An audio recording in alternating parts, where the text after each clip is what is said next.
The blade entered Kael Veyron's back so quietly that, for one absurd second, he thought someone had merely shoved him. Then the steel punched through his ribs. Blood sprayed across the wet deck. Kael staggered forward, caught the ship's railing with both hands, and stared down at the black ocean churning beneath the storm. Lightning split the sky, illuminating the faces behind him. People he had fed. People he had protected. People who had sworn that if they ever escaped the cursed archipelago alive, they would escape together. Captain Darius lowered the bloodied sword with a satisfied smile. "You were always useful, Kael," he said. "That was your problem." Kael turned slowly. Beside Darius stood Mira, the woman who had slept beside him for nearly 2 years. Her silver hair whipped wildly in the wind, yet her eyes were colder than the rain. She did not look guilty. She looked relieved. Kael understood everything: the missing supplies, the whispered conversations, the altered maps, the sudden decision to anchor beside Blackfang Island, a place every sailor in the southern kingdoms knew was surrounded by reefs, poisonous fog, and monsters large enough to drag warships beneath the waves. They had never intended to explore the island. They had intended to bury him on it. Myra stepped closer. "The expedition only needs one architect when we return to the capital." Kael laughed. It came out as blood, of course. For 3 years, he had designed bridges, shelters, barricades, irrigation systems, defensive towers, and emergency camps for Darius's mercenary company. But because Kael possessed only a pathetic F-rank building skill, nobles treated him like a glorified carpenter. Darius, meanwhile, had claimed credit for every successful expedition, and Mira had chosen the man whose lies offered her status over the man whose hands had kept her alive. Darius kicked Kael in the chest. The railing vanished behind him. For a heartbeat, Kael hung above the sea. Then he fell. The last thing he saw was Mira standing beside Darius beneath the lightning. She did not even watch him hit the water. The ocean swallowed him whole. Cold crushed the air from his lungs. His wounded body sank beneath violent waves while thunder became a distant growl overhead. Kael tried to move his arms, but his strength was gone. So this was death. After 27 years of struggle, he would disappear namelessly beneath an island no sane sailor approached. He almost found it funny. Then something spoke inside his mind. A calm mechanical voice announced that the conditions for evolution had been satisfied. Kael's eyes snapped open underwater. The voice continued. His F-rank building skill had accumulated sufficient hidden experience through years of constructing structures beyond its designated rank. Betrayal by a registered party had activated an emergency inheritance condition. Skill evolution was beginning. Kael's mind burned. Thousands of blueprints exploded across his consciousness. Walls, towers, forges, aqueducts, warehouses, siege fortresses. Structures so vast that some looked less like buildings and more like artificial mountains. The mechanical voice returned one final time. His building skill had evolved beyond ordinary classification. SSS rank had been achieved. Kael should have drowned from shock alone. Instead, warmth flooded his broken body. He kicked upward. Minutes later, the sea threw him onto a beach of black sand. Kael crawled until the waves could no longer reach him, then collapsed beneath a twisted tree. For several minutes, there was nothing except rain. Then pain returned. His wound was still severe. His supplies were gone. His sword was gone. His companions believed him dead. And somewhere within the jungle behind him, something enormous roared. Kael pushed himself upright. A normal man would have prayed. Kael smiled. Building skill, the world changed. Every tree, stone, patch of soil, mineral deposit, and usable piece of wreckage around him suddenly appeared inside his perception as potential construction material. Kael stared. Driftwood was no longer driftwood. It was processed timber waiting to happen. Loose stone was foundation material. Vines were primitive rope. The enormous black rocks scattered near the cliffs contained iron, copper, and an unfamiliar mineral pulsing faintly with mana. His skill was not merely telling him how to build. It was telling him what the entire island could become. Another roar came from the jungle, closer. Kael forced himself onto his feet. Then we start small. He touched a fallen palm trunk. The new power responded instantly. The tree dissolved into particles of pale light. Kael froze. The material had not vanished. Somehow his skill had processed and stored it. He touched another tree, then a boulder. Then several pieces of shipwreck debris scattered along the shore. Each disappeared into the same invisible reserve. The process consumed almost no physical strength. Within minutes, Kael possessed enough material for his first construction. He selected a basic shelter. The ground trembled. Stone erupted upward. Timber assembled itself in mid-air. Beams locked together without nails. Walls rose from the sand, a roof formed above them, a heavy wooden door slammed into place. Kael stood speechless before a completed cabin. It had taken 3 seconds. His old skill could only help him understand construction. This skill commanded construction. The jungle exploded. A beast burst through the trees. It resembled a wolf only in the cruelest possible sense. Its shoulders reached Kael's chest. Black scales covered its spine, and yellow saliva dripped between dagger-like teeth. A Blackfang direwolf. Kael knew the monster from sailor stories. One could slaughter 5 trained soldiers. 3 could wipe out a caravan. The creature lowered its body. Kael had no weapon. No armor, no combat skill. The wolf charged. Kael lifted one hand. Wall. Stone erupted from the beach. The wolf smashed face-first into a barrier that had not existed a heartbeat earlier. Its skull struck with a sickening crack. Kael blinked. The beast stumbled backward. He stared at the wall, then at the wolf, then back at the wall. A dangerous idea entered his mind. Pillar. A stone column burst from beneath the direwolf and launched it several meters into the air. Before the creature landed, Kael spoke again. Wall. Another barrier appeared beneath its falling body at an angle. The beast crashed across the sharp stone edge. It never moved again. Silence returned to the beach. Kael looked at his hands. For years, warriors had laughed at builders. They worshipped swordsmen because swordsmen could kill. They respected mages because mages could destroy. No one had ever asked what happened when construction itself became a weapon. Kael approached the dead direwolf. The moment he touched it, his skill analyzed the corpse. Hide suitable for leather reinforcement. Fangs suitable for traps. Bones suitable for tools. Meat suitable for consumption after purification. Even monsters were resources. Kael began laughing. At first it was quiet, then louder. By the time lightning flashed again, he was laughing beneath the storm like a madman reborn. Darius had thrown a builder onto an island filled with building materials. He could not have chosen a worse man to betray. Kael spent the next 2 hours working. The cabin became a reinforced shelter. The shelter gained a stone foundation, then a fireplace, then a water collector, then a crude processing station capable of turning raw materials into refined lumber, stone blocks, rope, leather, and metal fragments. Every completed structure granted his skill experience. Every improvement unlocked something new. By dawn, Kael was no longer sleeping beneath a wooden roof. He was standing inside a stone house surrounded by a defensive wall. The wall was only 3 meters tall, but it was enough to make the beach almost unrecognizable. Kael climbed a newly constructed watchtower and stared across the island. Morning sunlight revealed what the storm had hidden. Blackfang Island was enormous. Mountains rose in the distance. Dense jungle covered most of the interior. Smoke drifted from what might have been a volcanic region to the north. And across the southern cliffs, enormous winged creatures circled above the sea. Any other castaway would have seen hell. Kael saw land. Stone, timber, ore. Water, space, possibility. The mechanical voice sounded again. A new construction milestone had been reached. The first settlement condition was complete. 3 new categories became available to him: agriculture, industry. Defense smile slowly disappeared.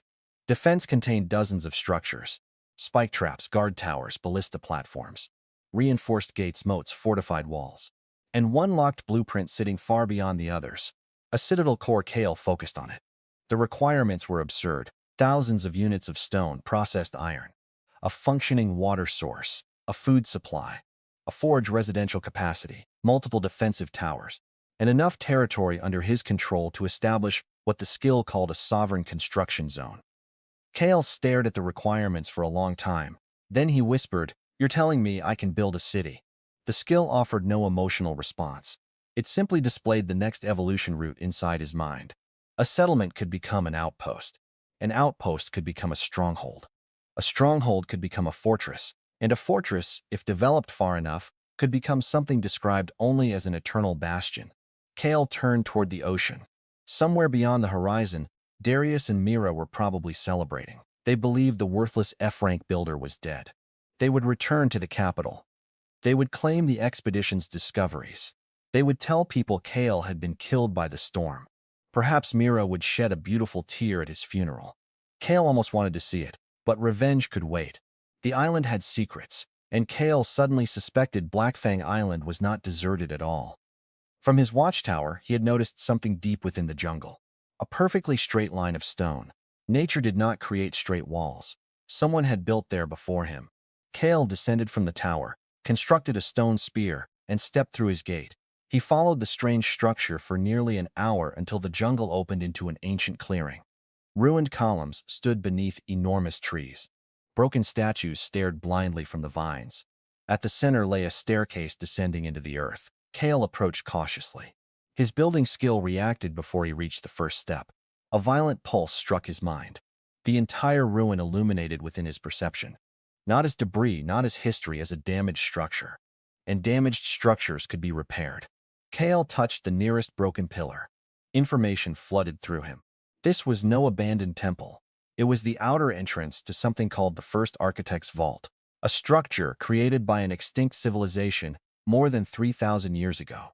Repair progress was less than 1%. Kael's heartbeat accelerated. Then the skill revealed the reward for restoration. Access to ancient construction technology. His breathing stopped. Before he could process the discovery, leaves rustled behind him. Kael turned. A spearhead touched his throat. A young woman stood between the trees. Her clothes were made from monster hide. Tribal markings covered her arms. Behind her waited nearly 20 warriors, every one of them pointing a weapon at Kael. The woman's golden eyes narrowed. Then she looked past him, toward the ruined vault. Fear crossed her face. You touched the forbidden temple. Kael slowly raised his hands. The warriors tightened their grips. The woman spoke again. Outsider, you have awakened what sleeps below us. The ground shook once, twice. Then something enormous slammed against the sealed stone doors beneath the ruins. Dust poured from the ancient ceiling. The tribal warriors went pale. Kael stared at the underground entrance as his SSS-rank Building Skill issued its first true warning. A structure beneath Blackfang Island was collapsing, and whatever had been imprisoned inside it for 3,000 years was about to break free. The thing beneath the ruins struck the sealed doors again. Stone screamed. A fracture crawled across the ancient archway, spilling dust over Kael's shoulders. The tribal warriors immediately backed away. Not one of them lowered a weapon, but their hostility toward Kael had vanished beneath something far stronger: terror. The golden-eyed woman tightened her grip on her spear. We have to leave. Kael did not move. His building skill continued feeding information into his mind. The underground structure was not simply a prison. It was a containment complex. 7 reinforcement layers had once surrounded the chamber below, each supported by mana channels buried throughout the island. 6 had already failed. The 7th was collapsing. Kael crouched and placed his palm against the stone floor. The instant he touched it, he understood the problem. The ancient builders had designed the entire ruin like a gigantic lock. Mana crystals supplied energy. Load-bearing pillars distributed pressure, and interlocking seals prevented whatever lived beneath the ground from forcing its way upward. But thousands of years of neglect had destroyed almost everything. A normal architect would need months merely to understand the layout. Kael understood it in seconds. The woman grabbed his shoulder. Did you not hear me? Kael glanced at her. If we run, how far is your village? Her expression changed. Why, how far? Less than half a day. Kael looked toward the trembling ground. Then running won't save you. Another impact shook the clearing. One of the warriors shouted something in a language Kael did not understand. The woman answered sharply, then faced him again. What are you talking about? Kael pointed toward the ruins. That chamber is connected to tunnels beneath most of the southern jungle. If whatever is inside breaks free, it doesn't have to come through this entrance. The warriors exchanged frightened looks. Kael continued. It can surface anywhere. For the first time, the woman's confidence cracked. Our ancestors said the devourer must never awaken. Then your ancestors should have maintained the prison. Anger flashed across her face. Kael ignored it. There was no time. His skill had already calculated what he needed. The full prison could not be restored. Not yet. But he could reinforce the final containment layer: stone, iron, mana-conductive material. Kael had stone. He had almost no iron. And mana crystal was something he had only seen listed inside his skill. Then his eyes shifted toward the tribal woman's necklace. A blue crystal hung against her chest. Mana pulsed inside it. I need that. Her spear immediately returned to his throat. No, then prepare to die with it. The warriors erupted in furious voices. Kael remained still. The thing beneath the ruins slammed against the door again. This time, one enormous stone slab shifted several centimeters. A black mist escaped through the gap. Every plant it touched turned gray. Leaves curled, vines shriveled. Even the insects dropped dead. The warriors fell silent. Kael looked at the woman. Your choice. Her jaw tightened. Slowly, she tore the crystal from her neck and threw it at him. Kael caught it. The moment it touched his palm, his skill recognized it. High-density mana crystal. Quality far beyond what the temporary repair required. Kael smiled faintly. Good. He pressed the crystal into a crack between two stone blocks. The warriors stared at him as though he had gone insane. Then Kael activated his skill. The entire clearing exploded with light. Ancient stone lifted from the ground. Broken pillars disassembled themselves. Fragments that had lain buried beneath roots for centuries ripped free from the earth and flew toward the ruined entrance. The tribal warriors stumbled backward. Kael stood at the center of the storm. Stone blocks rotated in the air around him, damaged pieces grinding against one another before reforming into perfect components. The mana crystal dissolved into blue light. Energy rushed through the structure. One broken pillar rose. Then another. Ancient channels beneath the floor reignited. The ruins trembled. But this time, the shaking did not come from the creature. It came from the building itself. The structure was waking up. Kael extended both hands reinforce. Stone slammed across the fractured doorway. The escaped black mist vanished beneath layers of newly formed material. Deep underground, something roared. The sound was so powerful that several warriors dropped to their knees. Kael's vision blurred. The restoration was consuming far more mana than anything he had built before. He felt blood run from his nose. Still, he did not stop. A builder understood one truth warriors rarely did. Strength did not matter if the foundation failed. Kael forced more power into the prison. Internal supports repaired themselves. Cracked tunnels sealed. Mana flowed through channels that had been dead for centuries. The creature struck the barrier again. Nothing moved. Another strike. Still nothing. The roar became furious. Kael grinned. You've been breaking a ruined prison. His voice echoed across the clearing. Try breaking one I built. The seventh containment layer locked into place. A violent pulse spread through the entire jungle. Birds erupted from the trees. The ground became still. The mechanical voice returned. Kael had successfully repaired an ancient class structure. His building skill had obtained a massive amount of experience. A new ability awakened. Structural assimilation. Kael froze. The ability allowed him to study ancient or foreign buildings, absorb their construction principles, and reproduce modified versions using available resources. His eyes immediately returned to the ruins. The first architect's vault was no longer simply an old structure. It was a library. A library written in stone. The golden-eyed woman slowly approached him. Her warriors remained several steps behind. What are you? Kael wiped blood from beneath his nose. An architect. She stared at him. That was not architecture. Kael glanced at the restored pillars. It absolutely was. For several seconds, she seemed unable to answer. Finally, she lowered her spear. Kael nodded. Kael, you saved my people. I saved myself. Your people happened to benefit. A few warriors frowned. Lyra almost smiled. Then she looked at the restored entrance. The crystal you used belonged to our chief. Then your chief has excellent taste. It was our last heartstone. Kael's smile disappeared. Heartstone. He searched the term through the knowledge granted by his skill. Mana crystals of that quality could power advanced structures. One crystal could operate a defensive tower for months.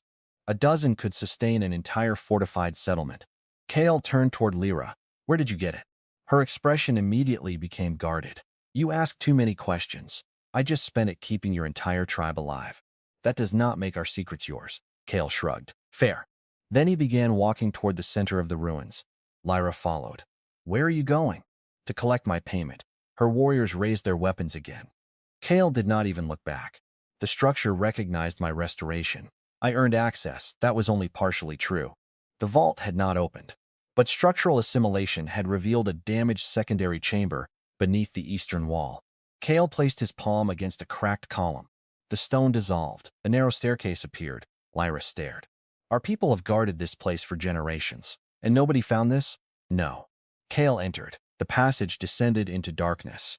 He created a floating construction light from stored timber resin and mana residue, illuminating walls covered in geometric symbols. Lyra followed despite several warriors protesting. At the bottom stood a circular chamber. Most of it had collapsed, but one object remained untouched. A black metal cube sat on a pedestal. Kael approached slowly.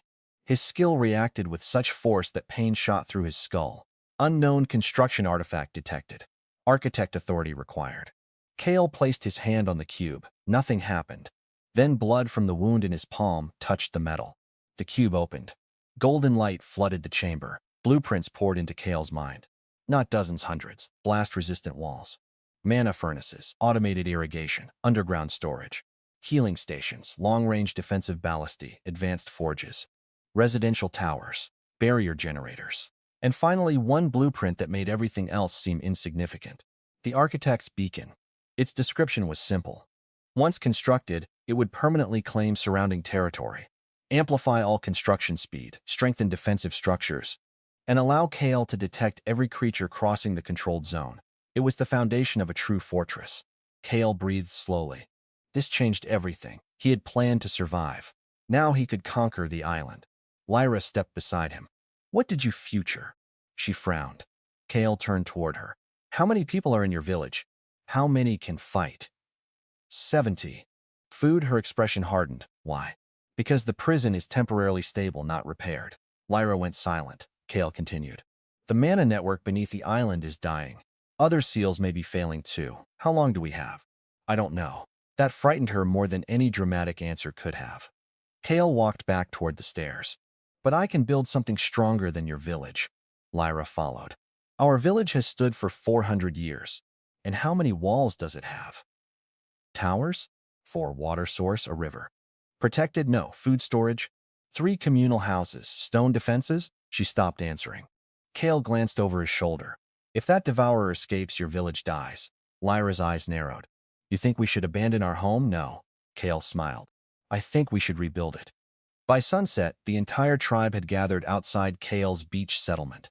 200 frightened islanders stared at the stone wall he had created in a single night. Children touched it carefully. Hunters examined the gate. Elders whispered among themselves.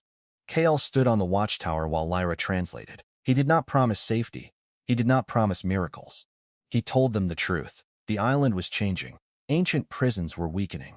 Monsters were migrating, and their existing village could not survive what was coming. Then Kael raised one hand. The ground outside his wall erupted. Stone foundations spread across the beach. One building rose. Then another, a warehouse, a workshop, a communal kitchen, a medical shelter, a well reinforced with purified stone. The tribe fell silent. Kael continued building. A second defensive wall formed around the first. Platforms rose above it. Wooden ballista frames assembled themselves. Drainage trenches cut through the soil. A road appeared beneath their feet. The entire settlement, transformed before sunset, disappeared beneath the sea. Then the mechanical voice sounded. Population requirement satisfied. Resource threshold satisfied. Defensive infrastructure requirement satisfied. Settlement evolution available.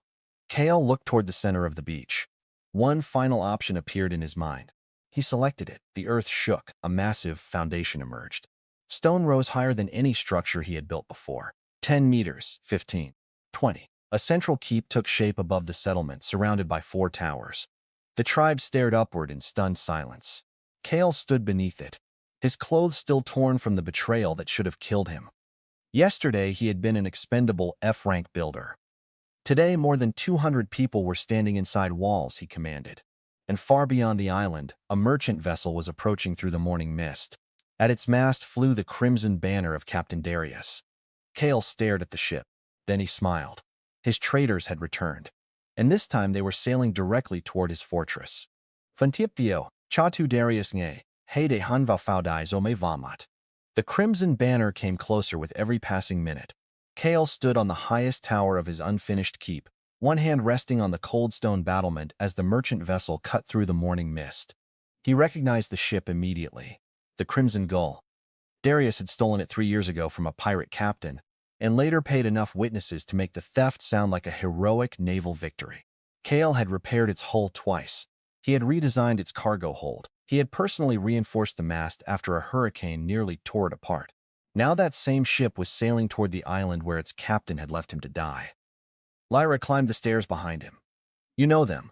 It was not a question. Kael watched the distant deck. Even from this far away, his enhanced perception could identify several familiar silhouettes. Darius. Mira. Garrick, the broad-shouldered swordsman who had held Kael down while Darius searched his belongings. 2 expedition mages, nearly 30 mercenaries, and something else. 3 large cages occupied the rear deck. Kael narrowed his eyes. Inside them were people. Prisoners. They're not here for me, Kael said. Lyra followed his gaze. Then why return prophet? Kael knew Darius too well. A man like him did not sail back toward a cursed island because of guilt. He came because he smelled gold. Kael had once mentioned unusual mineral formations along Blackfang Island's coast. At the time, Darius dismissed him. Now he had probably convinced himself that Kael's death meant he could claim every discovery without sharing the reward. Kael almost admired the arrogance. Almost. Below them, islanders hurried between the newly constructed buildings. The settlement had grown throughout the night. Kael had not slept. The tribe possessed Han's knowledge and an overwhelming willingness to work once they realized what his ability could do. Kael supplied designs. They supplied labor where his mana could be conserved. Hunters brought timber. Miners revealed shallow stone deposits. Women who had spent decades weaving vine fiber showed him a local plant whose strands became stronger than ordinary rope after drying. Children carried small stones from the beach until Kael ordered them to stop trying to outwork the adults. By sunrise, the settlement had become something no castaway should have been capable of creating. Outer wall, watchtowers. 2 ballista platforms, reinforced gate, central keep. Underground food storage, freshwater reservoir, emergency tunnels. And beneath the keep, carefully hidden from everyone except Lyra, the foundation of the architect's beacon. It was only 12% complete, but even unfinished, it had begun changing the territory around them. Kael could feel footsteps through his structures. He knew when someone touched the outer wall. He knew which gate was open. He could sense pressure along foundations, detect damaged beams, estimate weight loads, and distinguish the footsteps of a child from those of an armored warrior. His fortress was becoming an extension of his body. The Crimson Gull entered the bay. Kael smiled. Lyra stared at him. You intend to let them inside? Of course, they tried to kill you. That's why they should see what happened after they failed. Lyra studied him for a moment. Then she smiled in a way Kael had never seen before. You are more dangerous than you look. No, Kael turned toward the stairs. They were simply stupid enough to judge danger by swords. The ship anchored offshore. 2 boats lowered into the water. Darius entered the first with Mira, Garrick, and 10 mercenaries. The remaining men followed behind. They rowed toward the black beach. Kael waited behind the outer gate. He deliberately wore the same torn coat from the night of his betrayal. He had cleaned the blood, but he had left the sword hole untouched. Lyra noticed. You could wear armor, I know. You built armor yesterday. I know. Then why are you dressed like a corpse? Kael looked toward the approaching footsteps. Because that is what they expect to find. The gates opened. Darius entered first. His confident stride lasted exactly 4 steps. Then he stopped. Mira walked into his back. Garrick cursed. The mercenaries behind them stared in disbelief. Where they expected a wilderness beach, they found stone roads. Where they expected rotten trees, they found warehouses. Where they expected Kael's decomposing body, they found a fortress rising above walls lined with armed islanders. Darius slowly lifted his gaze toward the central keep. What the hell? Kael stepped from the shadow beneath the gatehouse. Her face lost all color. Kael? His name escaped her like a prayer spoken to the wrong god. Darius spun. For one brief, delicious moment, raw fear crossed his face. Then it vanished beneath anger. You, Kael smiled. Captain Garrick immediately drew his sword. 20 archers along the wall raised bows. Stone ballistae turned from their resting positions with heavy mechanical groans. Garrick froze. Kael tilted his head. You were saying? Garrick slowly lowered the blade. Mira stared at Kael as if reality itself had betrayed her. Yes. But I saw you fall. Yes, the wound also real. Her eyes dropped toward the hole in his coat. Kael watched understanding struggle desperately against denial. Darius stepped forward. What is this place? My home. Don't play games with me. Kael laughed softly. There was something almost nostalgic about Darius trying to intimidate him. Only days ago, that voice had controlled the entire expedition. Now Darius stood beneath Kael's walls. Different circumstances gave words different weight. Darius pointed toward the keep. Who built this? Said nothing. Darius looked around.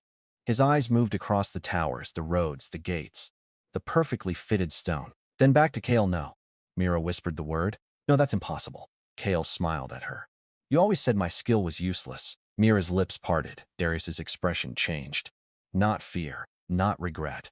Greed. Kael had expected nothing less. If your ability evolved, he said, then this is good news.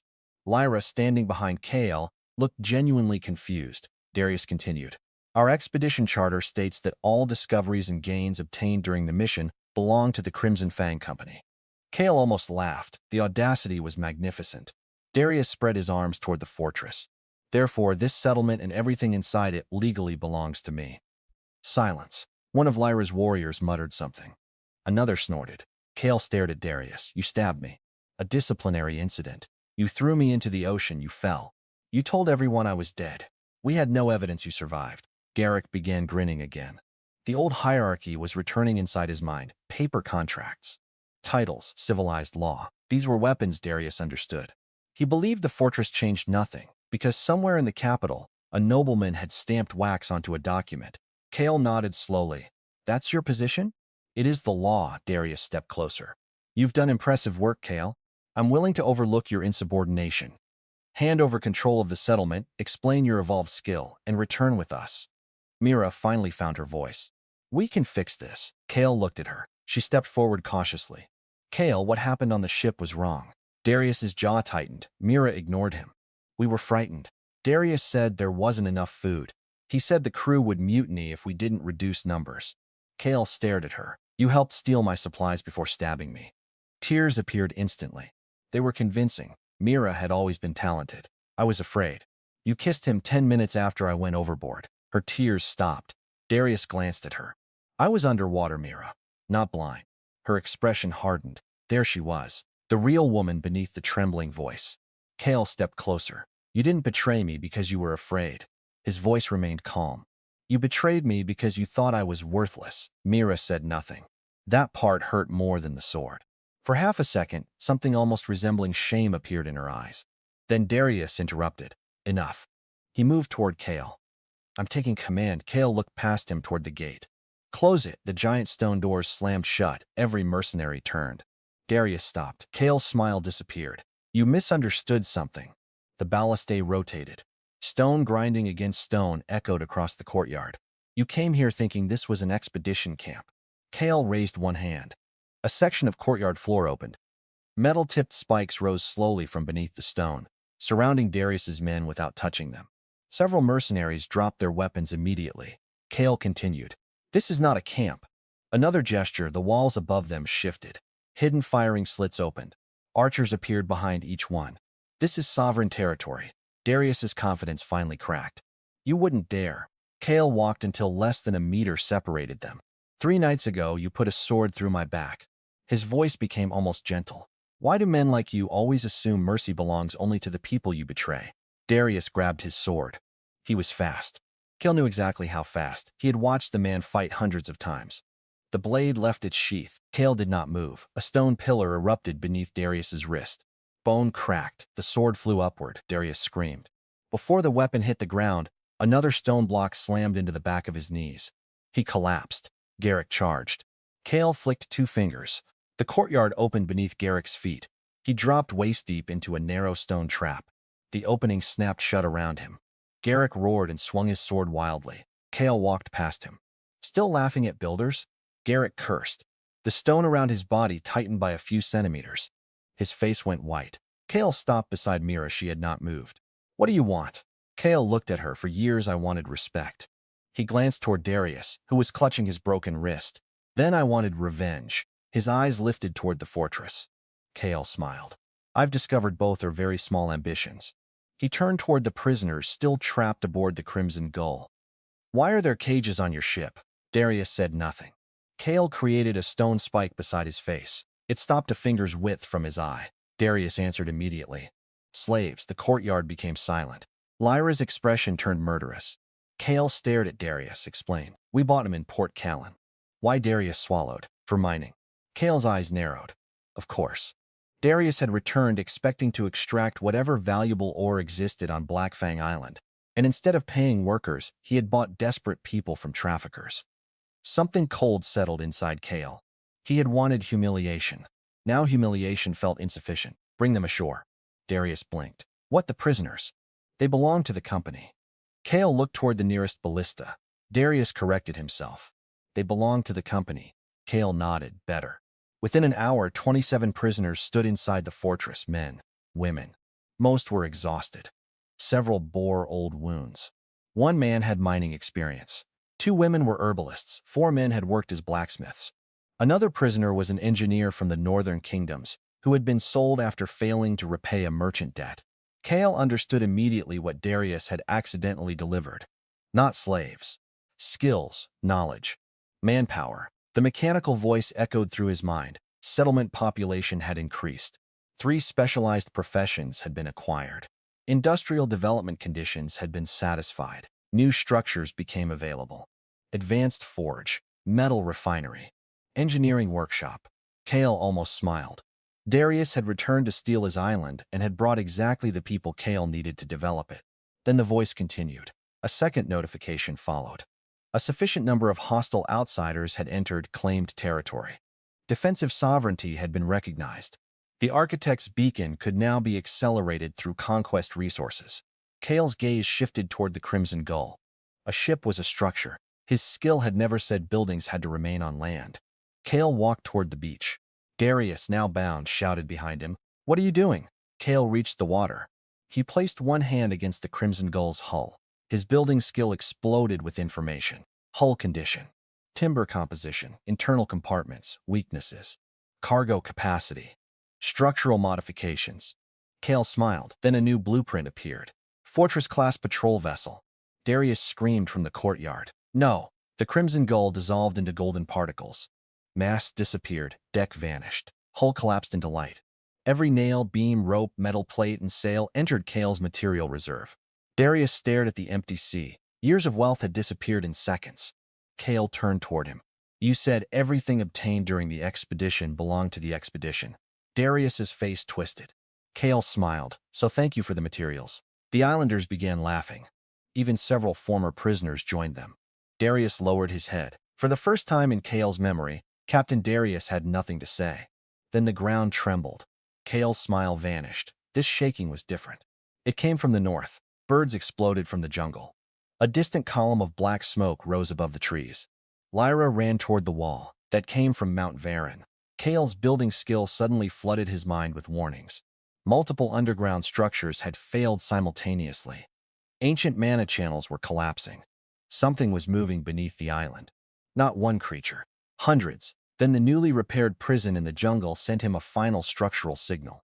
The devourer was still contained, but its awakening had triggered everything else sleeping beneath Blackfang Island. From the northern horizon came a sound like mountains grinding against one another. Kael climbed the wall. Far beyond the trees, something enormous rose from the volcanic smoke, a shape taller than his keep. Then another, then dozens more. Lyra whispered a name her people had not spoken aloud for centuries. The Stoneborn. Kael stared at the approaching army of ancient monsters. Behind him stood barely 300 people. Before him marched enough creatures to erase the settlement before sunset. His fortress was unfinished. The architect's beacon was only 12% complete. The outer walls were never designed to stop monsters that large. And then his SSS-rank building skill revealed an emergency blueprint it had never shown before. A fortress did not need to wait years to grow. Under siege conditions, Kael could sacrifice every stored resource, every unused structure, and nearly all his remaining mana to force a temporary evolution. The cost was terrifying. The result was worse.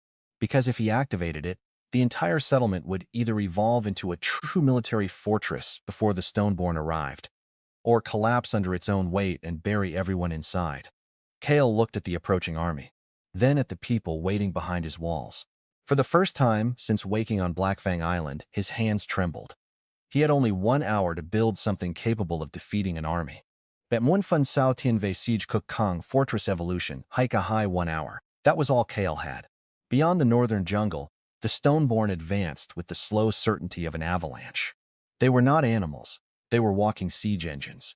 Each creature towered over the trees, its body formed from layers of black volcanic rock wrapped around a glowing core. Some moved on 4 massive limbs. Others dragged themselves forward with arms thick enough to crush houses. Every footstep sent tremors through the island, and behind them came smaller shapes, hundreds of them. Stonehounds, obsidian crawlers, creatures that had slept beneath Blackfang Island for centuries and were now pouring toward the south. Kael stood on the central keep and watched his fortress react. The unfinished architect's beacon pulsed below him. Walls vibrated. Support beams groaned. His building skill displayed thousands of structural calculations in his mind at once. Load capacity. Enemy approach vectors. Collapse probability. Available manpower, time until contact, 58 minutes. Lyra reached him first. The northern scouts are running back.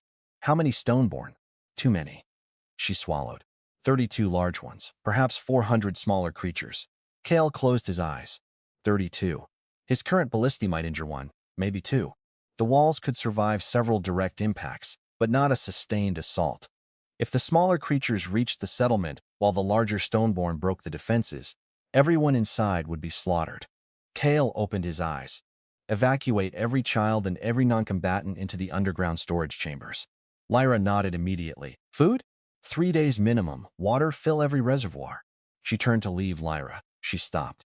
If the central keep collapses, use the eastern escape tunnel. Her expression darkened. You expect failure? I expect every possibility. That is not what I asked. Kael looked north. No, then he smiled. I expect them to regret waking up.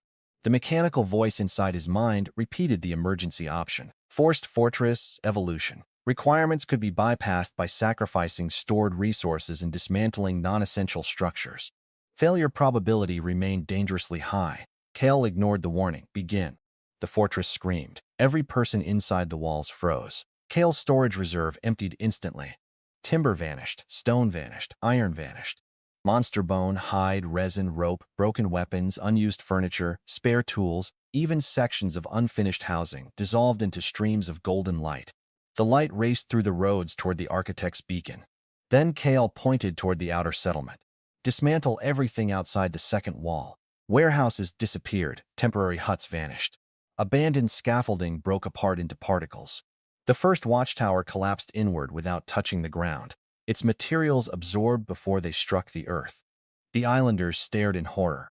Kael did not explain. A builder sometimes had to destroy his own work to save the structure that mattered. The beacon consumed everything. 13%. 26. Kael's knees weakened. Mana drained from him like blood from an open artery. He gripped the battlement. The fortress began changing. The outer wall thickened. Stone moved across its surface like living flesh. Weak sections reinforced themselves. Wooden gates disappeared beneath layers of metal and volcanic rock. Existing ballista towers widened. Their platforms rotated. New firing mechanisms assembled from salvaged metal. Along the eastern and western walls, 4 smaller towers erupted from the ground. Kael's vision blurred. 39%. The skill warned him that his mana reserve was approaching a dangerous threshold. He continued. Take the ornamental stone from the keep. Lyra, returning from below, stared at him. There is no ornamental stone. There is now. She looked up. Decorative arches, balconies, carved columns, and unnecessary interior walls dissolved around them. Kael had built the keep too beautifully. Now every unnecessary piece became ammunition. 47%. Another warning struck his mind. Forced evolution remained unstable. Foundation imbalance detected. Kael looked down, of course. The fortress had grown too quickly. The new defensive towers were heavier than the original foundation could support. If he completed the evolution without fixing the problem, the southern wall would sink. He needed reinforcement, and he had almost no stone left. Then Kael remembered the cliffs beneath the settlement. He placed both hands against the battlement. His perception extended downward, through the walls, through the foundations, through the soil, into the black rock beneath the beach. There, an entire layer of dense volcanic stone. Kael grinned. Who said materials have to be above ground? He activated extraction. The earth shook violently. Massive sections of rock beneath the settlement were cut, processed, and redirected into the fortress foundations. Support pillars plunged deeper. Stone braces spread beneath every tower. The settlement no longer sat on the island. It fused with it, 55%. The first scouts appeared at the northern gate. They stumbled through, bleeding and exhausted. Behind them, the jungle was moving, not swaying. Moving trees toppled in sequence as something enormous approached. Kael looked at Lyra. Time, 26 minutes. Good. She stared at him as though he were insane. Good? I thought they'd be faster. The engineer rescued from Darius' cages climbed the tower. His name was Torin.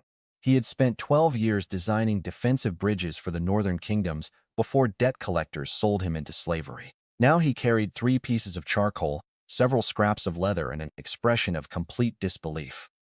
I studied the ballista mechanism. And it's terrible, Kael smiled. Improve it.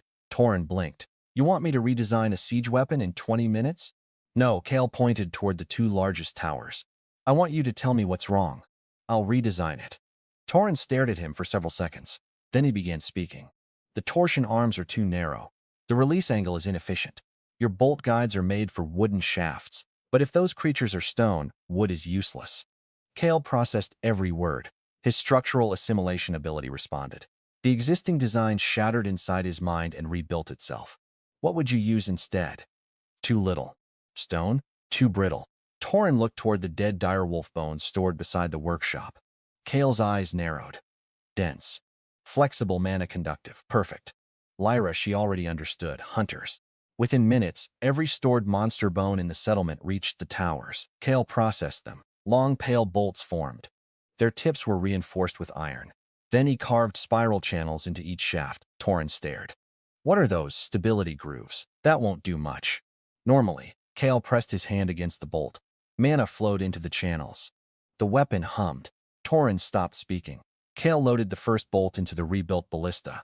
The mechanical voice confirmed a new structure. Mana-piercing siege ballista. Kael smiled. Now it will. 72%. The first Stoneborn emerged from the jungle.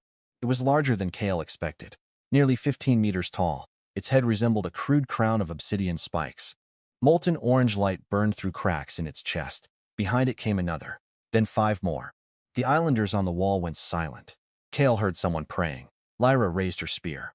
Kael raised one hand. Do not fire. The Stoneborn advanced. 300 meters. The smaller creatures flooded around their legs. 200. The ground shook hard enough to crack pottery inside the settlement. 150. Torren gripped the ballista. No. 100. The lead Stoneborn lifted both arms. Now Kael waited. 70 meters. The creature roared. Kael dropped his hand. Fire. The ballista released. The bone bolt became a white blur. It struck the Stoneborn directly in the chest. For 1 second, nothing happened.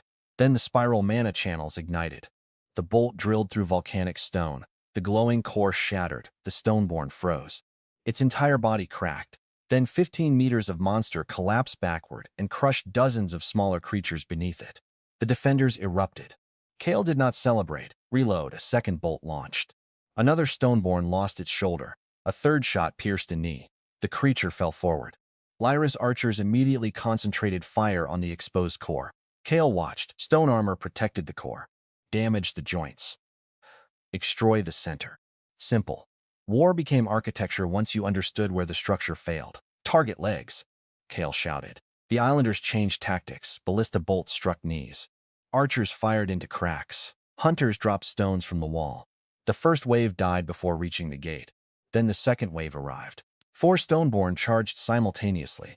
The western wall shook under the first impact.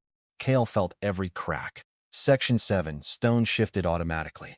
A second Stoneborn struck the eastern tower. The base fractured. Kael repaired it before the creature could attack again. His mana vanished faster. 81%. Pain exploded behind his eyes. Blood ran from both nostrils. Lyra grabbed his arm. You're dying. Not yet. Kael, not yet. Another impact. The southern support pillars bent. Kael stabilized them. A Stoneborn reached the gate. It raised both fists. Kael smiled. He had prepared something special. Open gate. Every defender stared at him. The massive doors separated. The Stoneborn hesitated. Kael pointed toward the opening. Come in. The monster charged. It crossed the threshold. The ground disappeared. A pit 20 meters deep opened beneath it. The Stoneborn fell. Kael closed the gate, then compressed both sides of the pit inward. Volcanic stone crushed volcanic stone. The creature's core burst beneath hundreds of tons of pressure. Torren stared down from the wall. That was not a gate. Kael wiped blood from his mouth. It was never meant to be. The siege intensified. The smaller creatures finally reached the walls. Obsidian crawlers climbed vertical stone like insects. Kael activated the next system. Channels opened across the battlements. Boiling resin poured downward. The crawlers fell screaming. Stone hounds entered the western trench. Hidden spikes erupted beneath them. Hundreds died. But there were too many. Kael could feel damage appearing everywhere. Cracks. Broken mechanisms, burned gates, damaged foundations. He repaired one area. Another failed. 90%. The forced fortress evolution began destabilizing. Kael's consciousness blurred. For an instant, the fortress vanished. He saw the Is's sword, Mira's face, the ocean closing above him. Then he heard a child crying somewhere below. Kael opened his eyes. This was no longer about surviving betrayal. 300 people trusted these walls. If Kael fell, the fortress fell with him. He slammed both hands onto the battlement. Finish. The architect's beacon consumed the last of his mana. 94, 90, 99. The final Stoneborn charged the central gate. It was larger than all the others, 20 meters. Maybe more. Molten fire poured from its body. The ballast he fired. One bolt shattered against its shoulder. Another missed. The third buried itself in its chest, but failed to reach the core. The creature struck the wall. The entire fortress tilted. People screamed. Kael fell to one knee. The evolution stopped. 99%. One missing requirement appeared. A sovereign fortress required a master who consciously accepted responsibility for every life within its claimed territory. Kael stared at the words inside his mind.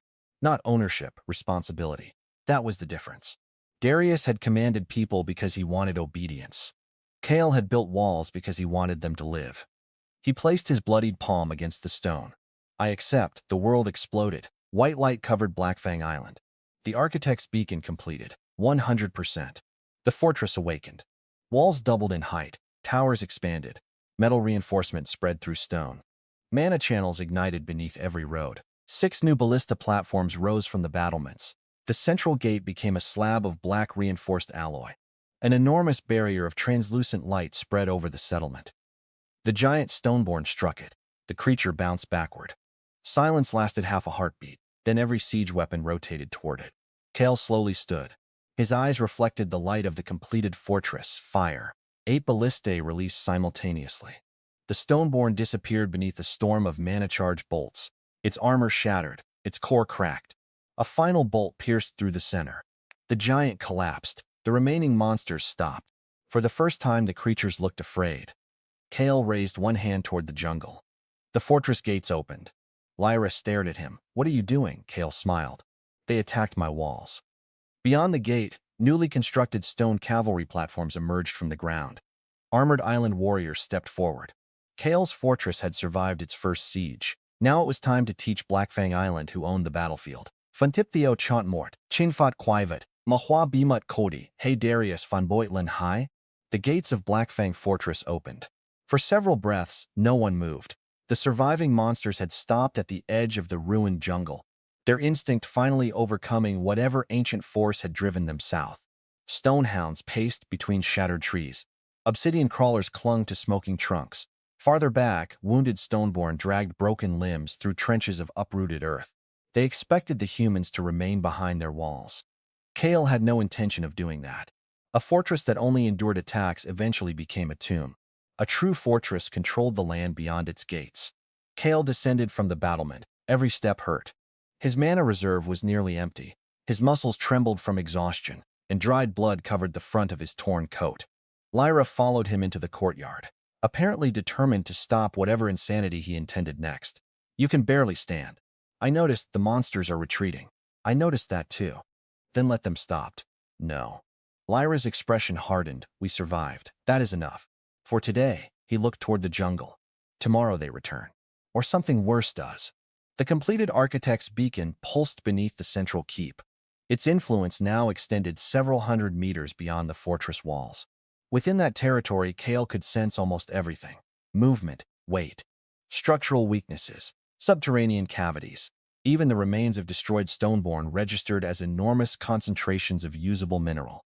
And every monster that had died outside the walls represented a resource Kael desperately needed. The siege had nearly emptied his reserves. If another attack came before he rebuilt them, Blackfang Fortress would be weaker than it looked.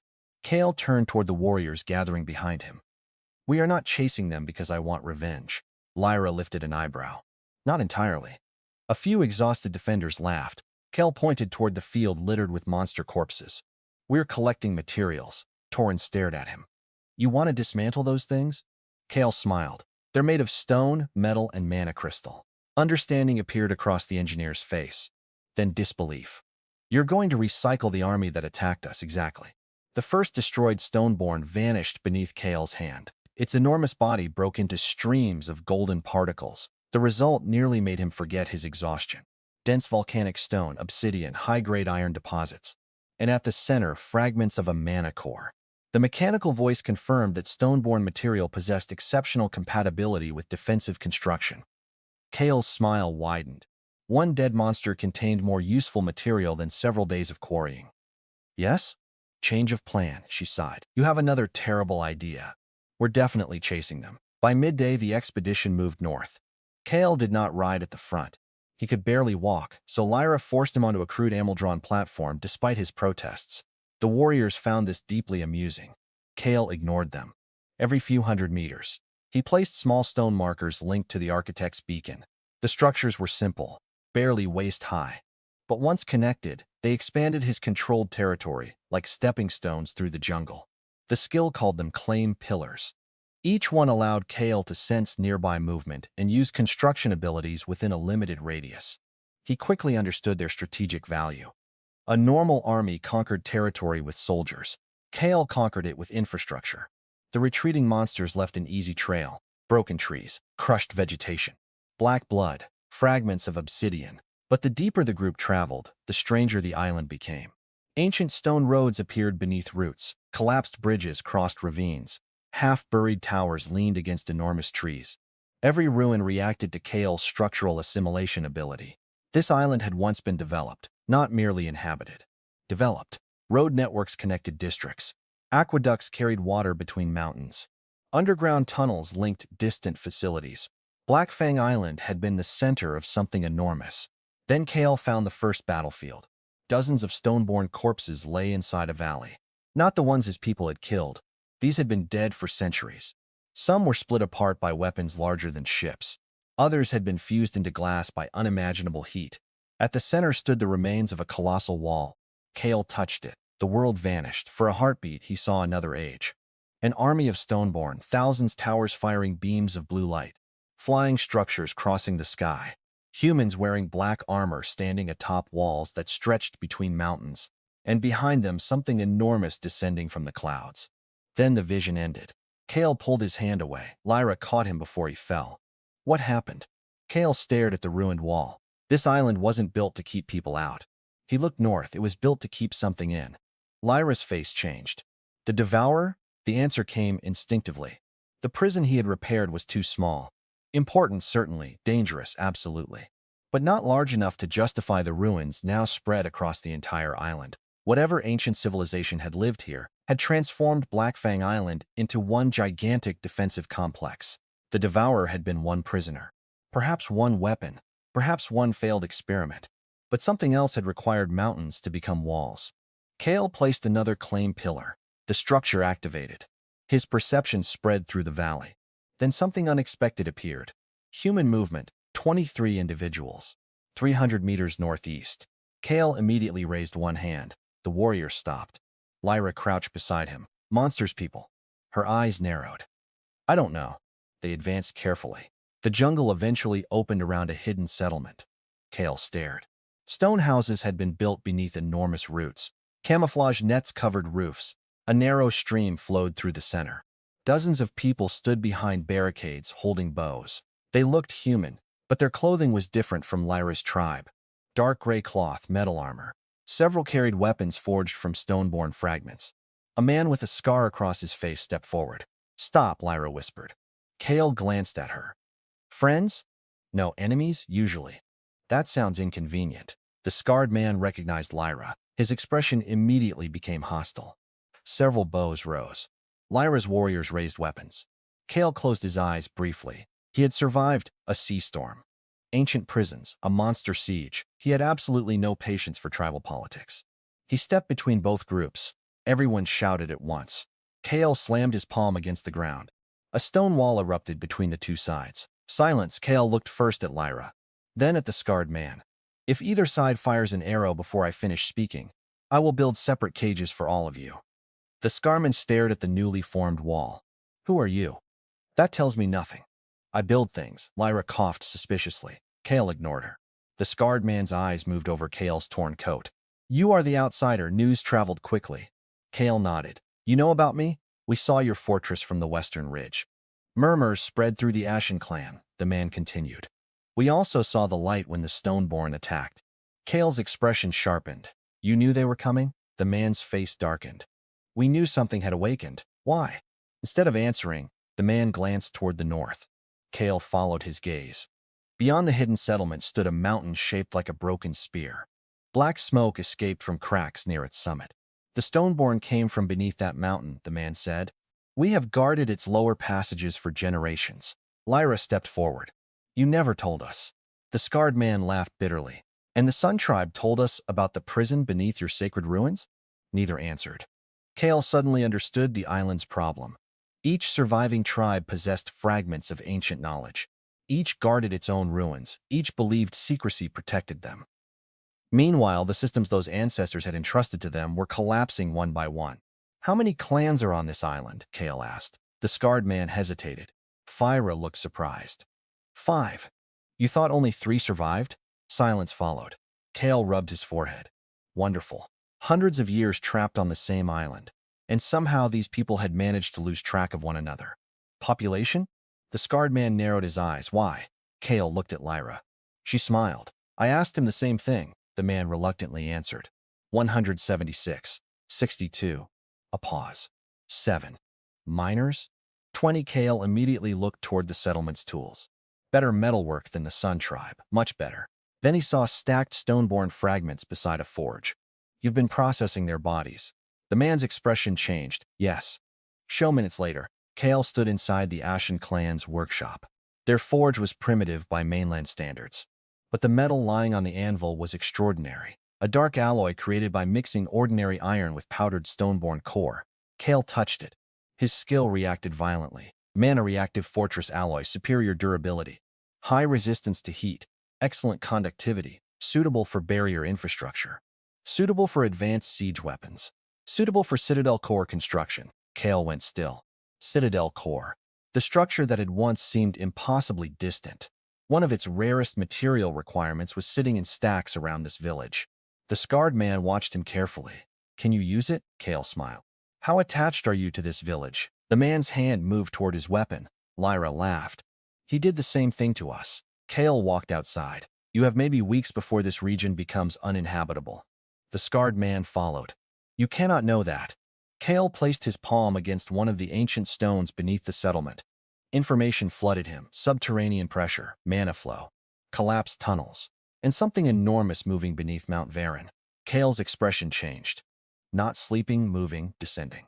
Whatever was inside the mountain was not preparing to attack the surface. It was traveling deeper underground, toward the center of the island, toward something. Kael expanded his perception through the clay pillars he had built along the route. A pattern emerged.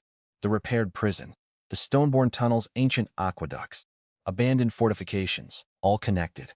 Every major structure converged toward one location, the geographical heart of Blackfang Island. Kael slowly stood. What is at the center of the island?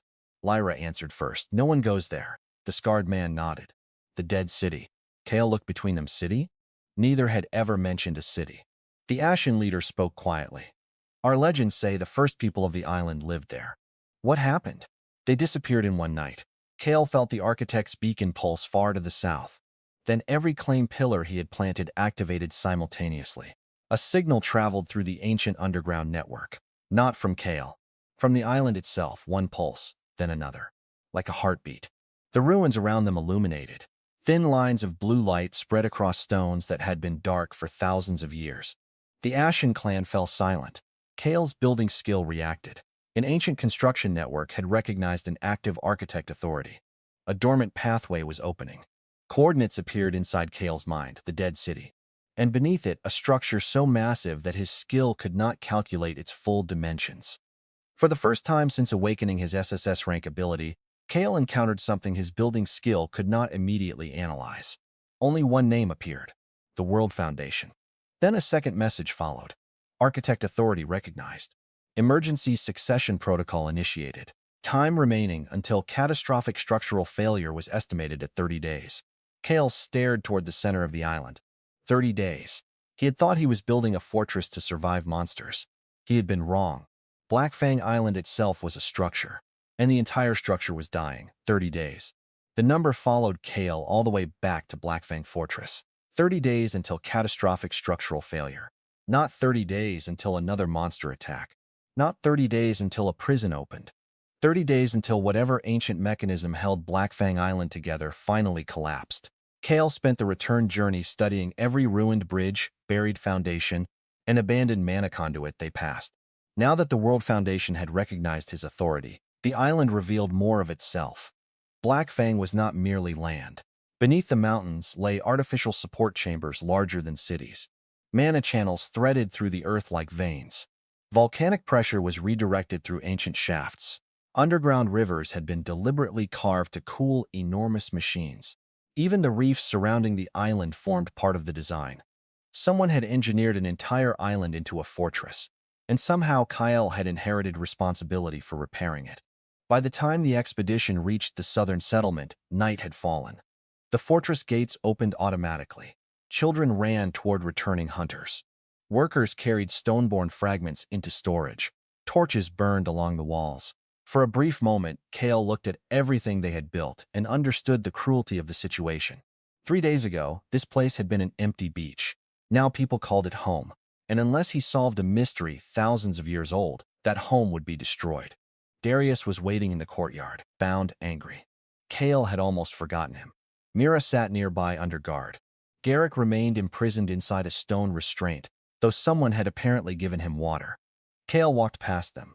Darius shouted, "Kael!" No response. "I know something about the center of the island." Kael stopped slowly. He turned. Darius smiled. There was blood dried around his mouth, but arrogance had returned to his eyes. "There it is." Kael approached. "What do you know?" Darius leaned backward. "Untie me." Kael created a stone chair and sat down. "Then I know nothing." Kael nodded. He stood. Darius's confidence collapsed. "Wait." Kael looked back. Darius cursed. "Before we came here, I bought maps from an old navigator in Port Callan." Kael said nothing. The man claimed his grandfather reached the interior. "Show me." "My cabin was on the ship you destroyed." Kael smiled. "I didn't destroy it." Darius froze. Kael's storage ability preserved usable material. That included certain intact objects. Kael lifted one hand. A leather case materialized onto the stone table between them. Darius stared. Kael opened it. Maps, contracts, and beneath everything, a rolled sheet of yellowed parchment. Kael spread it open. The island was crudely drawn. Most coastlines were inaccurate, but the center contained one symbol, a circle surrounded by 8 towers. Beside it were words written in an old dialect. Darius leaned forward. The navigator translated that. "What does it say?" "Throne of the Builder King." Kael's eyes narrowed. Builder King. The ancient vault had called its creator the first architect. The World Foundation recognized architect authority. Now another source referred to a Builder King. The pieces were beginning to align. Kael looked at the rest of the map. 8 roads converged on the city. 5 were marked with sun, ash, wavethorn, moon, the surviving tribes. Kael understood instantly. They had not begun as separate peoples. They were descendants of one civilization. Each clan had inherited responsibility for a different outer district. Over centuries, memory decayed into legend. Duty became tradition. Tradition became superstition. And cooperation became rivalry. The island did not fail because its builders were weak. It failed because their descendants forgot how the system worked. Kael rolled the map. "Lyra." She stepped forward. "Send messengers to every clan." Her expression changed. "You want them here?" "All of them." "The Thorn clan hates the Ashen. I don't care." "The Moon clan refuses outsiders." "They can refuse after I explain that the island is dying. And if they still refuse?" Kael glanced toward the enormous fortress walls. "Then bring them politely." Lyra smiled. "How politely?" 3 days later, representatives from all 5 clans stood inside Blackfang Fortress. The meeting began badly. The Thorn chief insulted the Ashen leader within the first minute. The Wave elders accused the Sun tribe of stealing fishing grounds 40 years earlier. The Moon representatives refused to remove their masks. Someone reached for a knife. Kael slammed both hands onto the stone table. The entire chamber shook. Everyone stopped. Kael projected the ancient map onto the wall, using the architect's beacon. 5 symbols glowed. 5 tribal leaders stared. "You are not 5 civilizations." "Silence. You are 5 broken pieces of one," the Thorn chief scoffed. Kael pointed toward his clan symbol. "Your ancestors maintained the western irrigation channels." Then toward the Wave elders. "Yours maintained coastal barriers." The Ashen clan controlled mines and thermal vents. The Sun tribe guarded containment structures. The Moon clan maintained observatories and mana relays. Each group possessed knowledge the others lacked. Each had spent centuries protecting fragments without understanding the whole. Kael revealed the 30-day warning. Arguments stopped. Fear replaced pride. The moon representative finally spoke. Our oldest songs mention the falling night. Kael looked at her. What is it? When the heart below the city fails, the sea rises and the mountains split. The room became silent. Kael asked the question no one wanted answered. Has it happened before? No. Then how do your songs know? The masked woman slowly removed a small metal cylinder from beneath her cloak. We thought this was sacred. She placed it on the table. Kael touched it. The cylinder opened. A beam of light projected an ancient recording into the room. A man appeared, tall. Black robes, silver hair, exhausted eyes. Behind him the dead city burned. His voice was distorted by age, but Kael understood every word. The World Foundation had been damaged during an invasion. Repairs had failed. The surviving architects had placed the system into dormancy. They divided maintenance responsibilities among 5 groups and ordered future generations to reunite when the Foundation awakened again. Then the ancient man looked directly toward the recording device. Only a master architect could enter the central core. Only one carrying sovereign authority could restore it. And if no such person appeared before the final collapse, Blackfang Island was to be abandoned. The recording ended. Everyone looked at Kael. He hated that immediately. No, Lyra blinked. No, I know those faces. Kael pointed around the table. You're all thinking I'm going alone. No one answered. That is an extremely stupid plan. The Ashen leader frowned. The recording said only an architect may enter. Enter the core. Kael tapped the map. It said nothing about reaching it. He began issuing orders. All 5 clans would evacuate vulnerable settlements. Food and tools would move south. Blackfang Fortress would become the central refuge. The Ashen miners would expand underground storage. Wave Clan engineers would restore water channels. Thorn Clan farmers would increase food production. Moon Clan scholars would translate ancient markings. Sun warriors would patrol containment zones. For the first time in centuries, the 5 tribes worked together. Blackfang Fortress exploded with growth. Population passed 1,000. New districts appeared beyond the original walls. Workshops filled with noise. Forges burned day and night. Stone-born alloy flowed into defensive structures. Mana crystals recovered from ancient ruins powered barrier towers. The fortress evolved again, not through emergency sacrifice, through civilization. A second wall rose beyond the first, then a third. 4 massive gatehouses controlled access from every direction. Aqueducts brought clean water from inland springs. Underground roads connected warehouses and shelters. The Citadel core blueprint finally became available. Kael built it beneath the central keep. The moment it activated, every structure within his territory strengthened. His controlled zone expanded several kilometers. New construction categories unlocked. Advanced industry, long-range transportation, fortress agriculture, automated defenses. And something Kael had not expected, military architecture. He stared at one blueprint for several seconds. Torin leaned beside him. Kael smiled. A wall. Torin looked offended. I can see that. No, Kael expanded the blueprint. This wall moves. 7 days before the predicted collapse, the expedition to the dead city began. 500 warriors marched beneath banners that had not flown together for centuries. Kael rode at the center. Lyra walked beside him. Torin accompanied a group of engineers. Even former slaves from Darius's ship volunteered.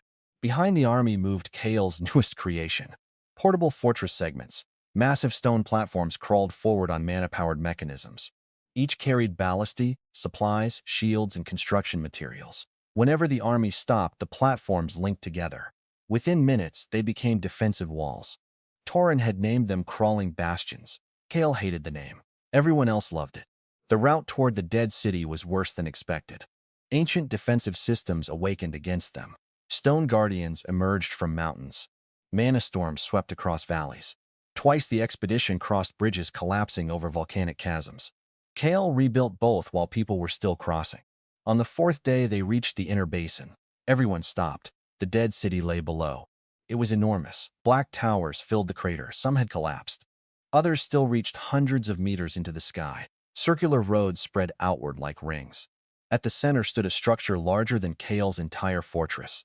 A colossal tower descended into the earth rather than rising from it. The World Foundation. Above the city, the sky was wrong. Dark clouds rotated around a single point. Lightning traveled upward. Fragments of stone floated in the air. The island's laws were beginning to break. Kael descended into the city. The moment his foot touched the ancient road, every tower activated. Golden light spread from building to building. Doors opened, machinery awakened. Then a voice thundered across the city. Architect authority detected. Succession candidate confirmed. Final trial initiated. Lyra cursed. What trial? The answer came from beneath them. The entire central plaza split open. Something began rising. Not a monster, a machine. A humanoid construct nearly 40 meters tall emerged from the earth. Black armor covered its body. 8 arms unfolded from its back. Each carried a different weapon. Kael's building skill immediately analyzed it. Ancient Fortress Guardian. Condition for access to the World Foundation was simple. Defeat the Guardian. Kael stared upward. Torin whispered beside him. Can you build something that kills that? Kael smiled slowly. He had spent weeks defending himself, building walls, building towers, building places where people could survive. Perhaps it was finally time to build something whose only purpose was destruction. Kael placed both hands against the ancient road. Behind him, 5 crawling bastions unfolded. Stone moved, metal screamed. Ballista towers rotated inward. Thousands of components disassembled and reconnected. The 5 tribes stared as Kael merged every portable fortress into one colossal structure. 2 legs formed, then armored arms. Torin's mouth fell open. Lyra started laughing. Across the plaza, the ancient guardian drew its 8 weapons. Kael climbed into the control chamber of his newly created siege construct. The mechanical voice confirmed the blueprint. Fortress Golem. Kael looked through the viewing slit at the 40-meter guardian advancing toward him. Then he cracked his knuckles. Let's see which architect was better. The 2 giants charged. The first collision sounded like a mountain breaking. Kael's Fortress Golem drove its shoulder into the ancient guardian, forcing the 40-meter construct backward across the plaza. Black stone shattered beneath their feet. The guardian answered instantly. One of its 8 arms swung a blade longer than a warship. Kael pulled the control lever. The Fortress Golem twisted, too slow. The blade tore through its left shoulder. Metal screamed. Half an arm crashed into the street. Inside the control chamber, Torin shouted. We just lost 12% of the structure. Kael's hands moved across the control stones. I noticed the guardian attacked again. Spear, hammer, blade. 3 weapons descended from different angles. Kael did not retreat. Anchor, 4 massive supports shot from the Fortress Golem's feet and buried themselves into the ancient road. The hammer struck first. The entire construct shook. The spear followed.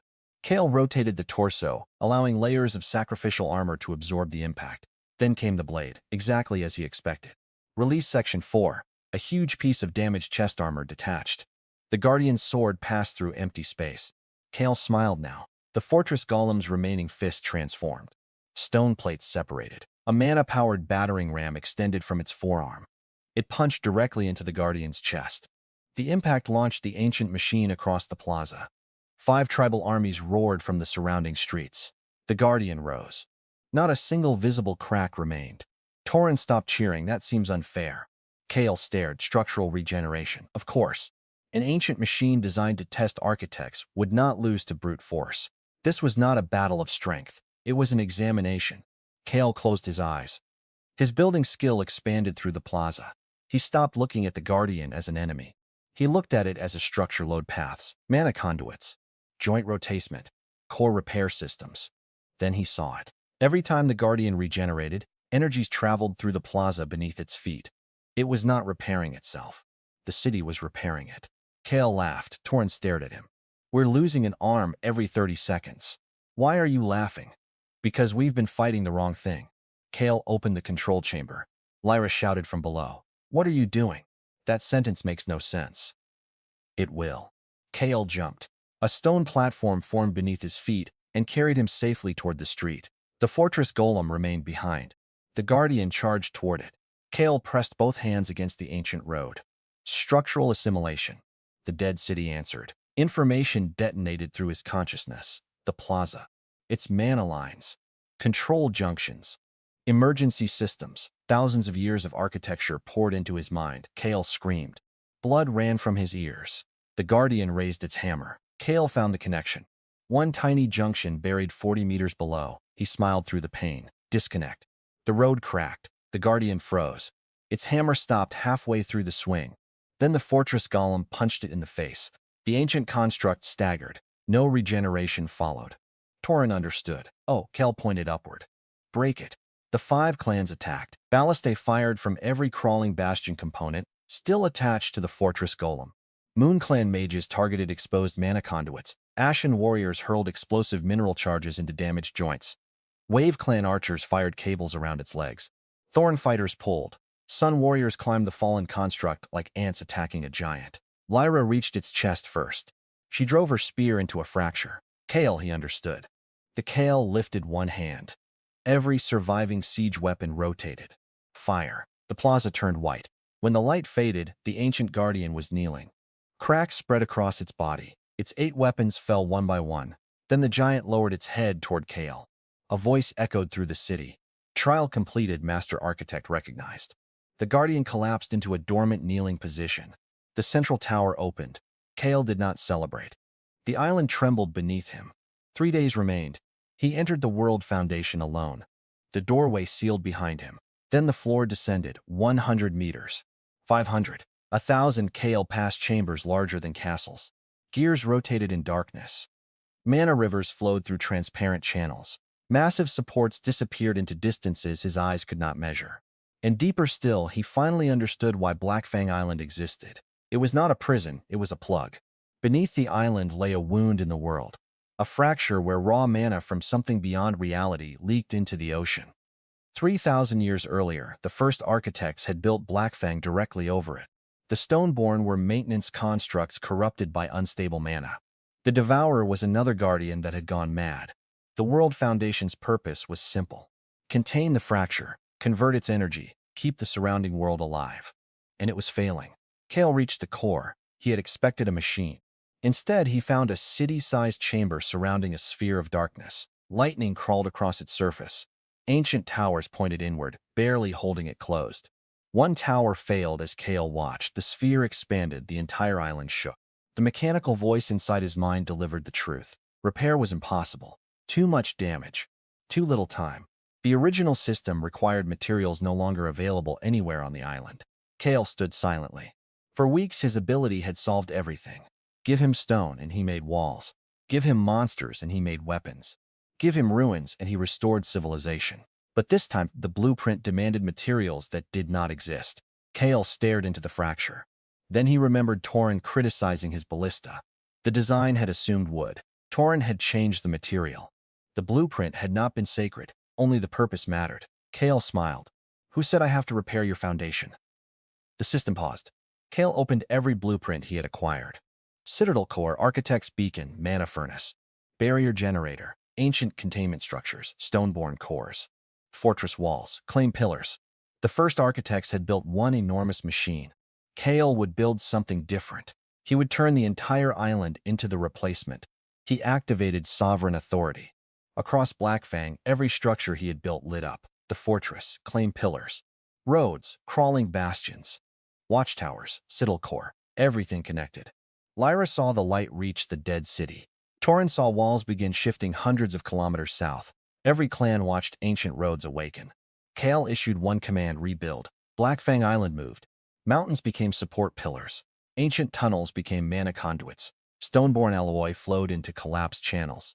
The citadel core expanded its authority. The fortress walls became part of a gigantic circuit. Every repaired ruin joined the network. Kael was no longer building on the island. He was building with the island. The World Foundation resisted. Its ancient systems warned that his design was unauthorized. Kael laughed. The architects who authorized it are dead. Another tower failed. The fracture pushed harder. His mana vanished. Then his life force began draining. His knees hit the floor. Outside, Lyra felt the connection weakening. She placed her hand against a claim pillar. Nothing happened. Then Torin did the same. Others followed: warriors, farmers, former slaves, children inside Blackfang Fortress. More than 1,000 people touched Kael's structures. The architect's beacon responded. Sovereign authority did not mean one man's power. It meant responsibility accepted by a civilization. Mana flowed toward the core. Kael opened his eyes. Good, the final construction began. A ring formed around the fracture, then another, then hundreds. Instead of suppressing the unstable mana, Kael into the fortress, into the roads, forges, barrier towers. The force that had threatened to destroy Blackfang became its power source. The dark sphere contracted. The tremors stopped. One final notification appeared. World Foundation replacement complete. Blackfang Fortress had evolved beyond classification. Sovereign Citadel achieved. Kael collapsed. When he woke 3 days later, Lyra was sitting beside his bed. "You are terrible at resting." Kael looked toward the window. Outside, the city had changed. Blackfang Fortress now stretched across the southern coast. Stone towers rose above organized districts. Ships were being constructed inside a new harbor. Fields covered land once dominated by poisonous jungle. Ancient roads connected all 5 clans. The Stoneborn no longer attacked. Those whose corruption had been removed now worked beside humans, carrying enormous blocks of stone. Kael stared. "How long was I unconscious?" 3 days. "That's inefficient." Lyra hit him with a pillow. Months passed. Rumors crossed the sea. Sailors spoke of a fortress appearing on the cursed island. Merchants discovered a harbor safer than any along the southern trade routes. Refugees arrived. Craftsmen followed. Then nobles. Some came to trade, others came to claim. The first royal envoy demanded that Kael surrender Blackfang under ancient territorial law. Kael sent them a map showing where they could build an embassy. Nothing more. The second envoy brought soldiers. They saw the fortress walls. They reconsidered. Darius lived long enough to watch everything. Kael did not execute him. That would have been too simple. He put Darius on trial before the people he had enslaved. His crimes were recorded. His titles were stripped. His company dissolved. Everything he owned was distributed among his victims. Garrick received the same judgment. Mira asked to speak with Kael once. He agreed. She stood before him wearing simple prisoner clothing. No jewels, no expensive cloak, no carefully practiced tears. "You won," she said. Kael looked confused. "This was never about beating you." Her face tightened. "You built all of this because we betrayed you." "No." Kael looked through the window toward the city. "I survived because you betrayed me." There was a difference. Once he had wanted Mira to regret leaving him. Now her regret meant almost nothing. She had measured his worth when he possessed nothing. He no longer needed her opinion now that he possessed everything. Years later, Blackfang Citadel became the heart of a new maritime nation. No slave ship could enter its waters. No pirate survived attacking its trade routes. Builders became as respected as warriors. Engineers studied beside mages. The 5 clans became 5 great districts, preserving their traditions without repeating their ancestors' division. Torin founded the Royal Engineering Academy. Lyra became commander of the Fortress Guard, though she repeatedly threatened to resign whenever Kael constructed something dangerous without telling her. And Kael, he never called himself king, others did. He preferred architect. On the 10th anniversary of the night Darius threw him into the sea, Kael stood on the highest tower of Blackfang Citadel. Below him stretched an impossible city.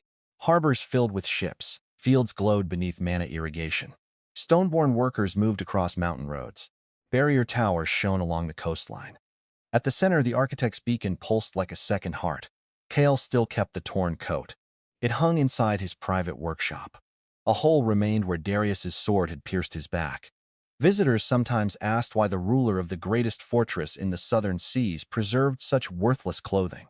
Kael always gave the same answer. Because foundations mattered. That coat reminded him where everything began. Not with power, not with revenge, not with an SSS-rank skill.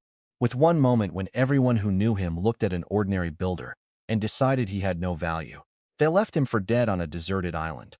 They expected the sea to erase him. Instead, Kael took stone from the beach, wood from the jungle, iron from monsters, knowledge from ruins, strength from people who chose to stand beside him, and piece by piece, wall by wall, he built something betrayal could never destroy. A home, a fortress, that made kings hesitate before speaking his name. Far below, ships entered the harbor beneath banners carrying the symbol of Blackfang Citadel. Kael watched them arrive, smiled, and placed one hand against the tower he had built. The stone answered beneath his palm. Solid, unbroken, permanent. Exactly like him.